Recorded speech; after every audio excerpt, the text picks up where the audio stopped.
The sun beat down mercilessly over Dust Creek, the kind of sun that turned the land into a shimmering sea of heat and silence. The air was heavy with dust, the kind that clung to skin, hair, and lungs alike, and the ranch stretched out endlessly, rolling fields of golden grass fading into the horizon. The only sounds were the restless buzz of cicadas and the slow, uneven breaths of a wounded stallion tethered to a post near the corral. Eli Granger crouched in the dirt, the brim of his hat casting a thin shadow across his weathered face.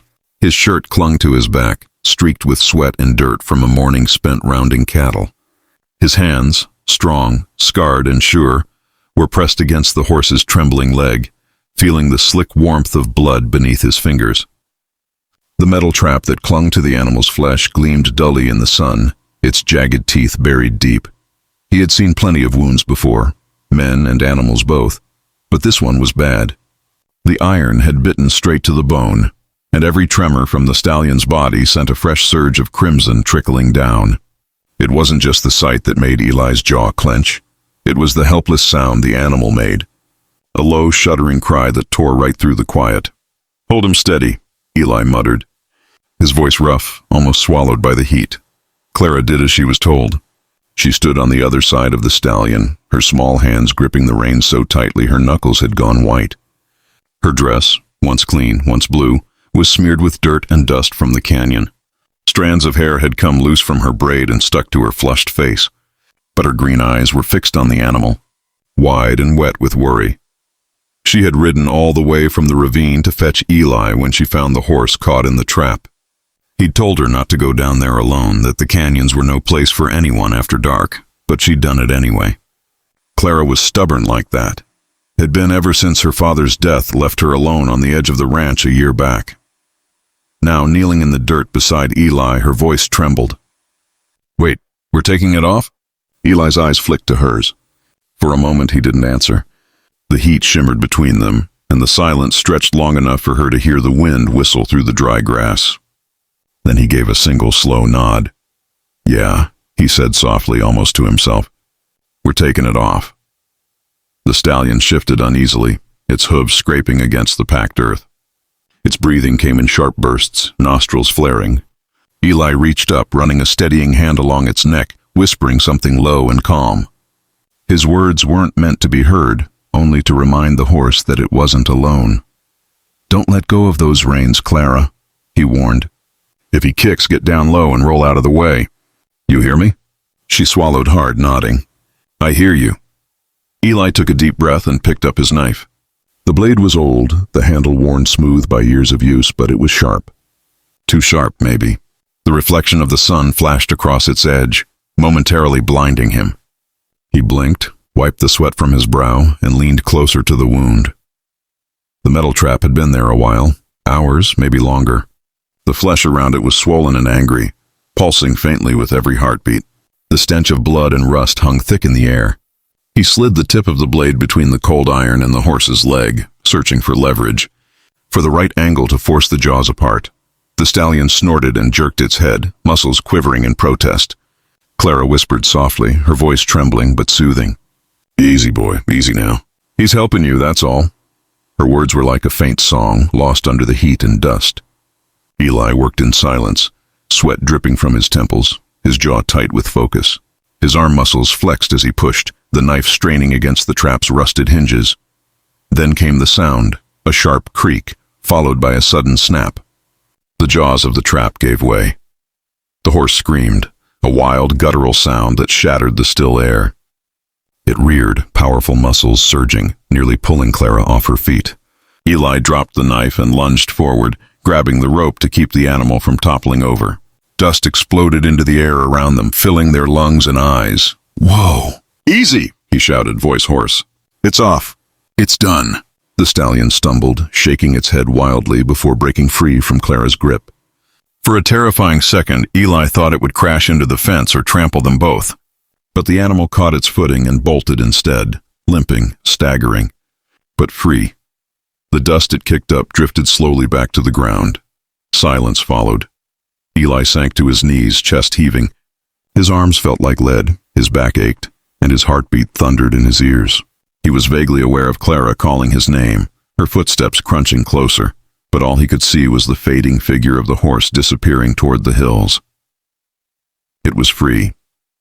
That should have been enough, but he felt hollow, drained, like every ounce of strength he'd had gone into that one moment. "You okay?" Clara's voice came gently now, quieter than the wind. She crouched beside him, one hand hovering near his shoulder, uncertain if she should touch him. Eli nodded, slow and heavy. "Yeah," he said, though his voice rasped.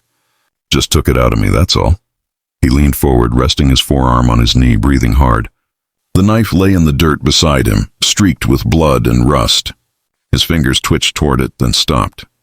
The sight of it made him sick somehow, like it had stolen something from him in the process. Clara sat beside him, knees in the dust. She didn't speak for a long while. The two of them watched the horizon together, the shimmering waves of heat bending the distance into something unreal. "You always act like saving something don't cost you," she said finally. "But it does. You just don't like admitting it." Eli didn't answer right away. He pulled off his hat, ran a hand through his hair, and looked up at the sky.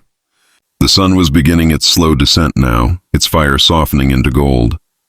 He exhaled, long and low, as if the breath itself carried weight. "Maybe you're right," he said after a while. "Maybe it does." Clara turned her head toward him, studying the man who never let anyone see him weak. He looked older somehow, lines deeper around his eyes, shoulders heavier beneath the sweat-soaked shirt. "I'm just glad you were here," she said softly. He chuckled under his breath, a short, tired sound. "You mean you're glad I didn't yell at you for riding into that canyon alone?" She smiled faintly. "You were gonna anyway." "Still might," he muttered, and they both laughed quietly, the kind of laugh that comes only after something hard has passed. The ranch around them began to hum again with life. A distant windmill creaked. A hawk circled high overhead. Somewhere far off, the freed stallion called out, a strong, echoing cry that rolled across the plains. Eli lifted his head at the sound. His eyes softened. "He'll live," he said. "Tough one, that horse." "So are you," Clara said. Eli didn't know what to say to that. He looked away, eyes tracing the faint line of the river glinting under the late light. "Ain't about being tough," he said at last. "It's about doing what needs doing, even when it takes the last bit you got." Clara nodded, her gaze thoughtful. Then maybe that's what tough really means. The wind shifted, cooler now, carrying the scent of sagebrush and the faint promise of rain. Eli stood slowly, his legs unsteady for a moment. Clara offered him her hand without hesitation. He took it, rough calluses brushing her smooth skin, and she helped pull him to his feet. They stood there together, both covered in dust, both staring after the horse that had vanished into the golden horizon. For a long time, neither spoke. Then Clara broke the silence. "You ever wonder," she said softly, "why folks like us keep trying? After everything this land takes from us?" Eli looked out over the vast stretch of plains, the dying light painting everything in amber and shadow. "'Cause it's all we got," he said simply. "And sometimes, saving something, even a horse, reminds you there's still something worth fighting for." She nodded slowly, her eyes glistening. "Guess that's true." The two of them started back toward the ranch house, side by side. The ground was rough beneath their boots, the air thick with the day's fading heat. Eli's steps were heavy, his body aching from strain. But there was a strange calm settling over him, a quiet satisfaction buried under the exhaustion. He felt the weight of the day pressing down on him, but it wasn't the kind that crushed. It was the kind that reminded him he was still alive. Behind them, the wind whispered through the tall grass, carrying away the last traces of blood and dust. The trap lay twisted and broken in the dirt, a piece of iron defeated by persistence and pain. And somewhere beyond the ridge, a golden stallion limped into the distance, free under the endless western sky. Eli paused once, glancing back at the empty corral, at the place where the horse had stood. His eyes lingered on the broken trap, then on the woman who had refused to leave his side. He didn't say a word. He didn't need to. The nod he gave her said everything, about loss, about strength, about the quiet price of compassion in a world that gave little mercy.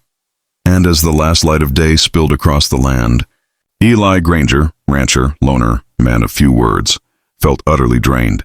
But for the first time in a long while, he didn't feel alone.